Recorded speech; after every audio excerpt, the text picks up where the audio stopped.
In this video, I'll show you how you can download your project from Base44. So what you need to do is sign to your account.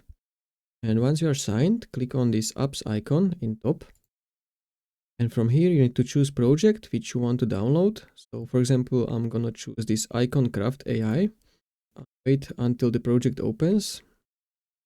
And then hover your mouse in top right corner and click on this arrow button. And from here, choose export project as zip. Click on it and then click download zip. This will start downloading your files. But keep in mind, you need to have at least builder plan to be able to download your project. So when you have it, you can download it simply by clicking download zip. And as you can see, my project is already downloaded. I'm gonna open it. And from here, you can browse through your files. You can also even deploy this project on another platform. And that's pretty much it. If you find this helpful, consider subscribing for more tutorials.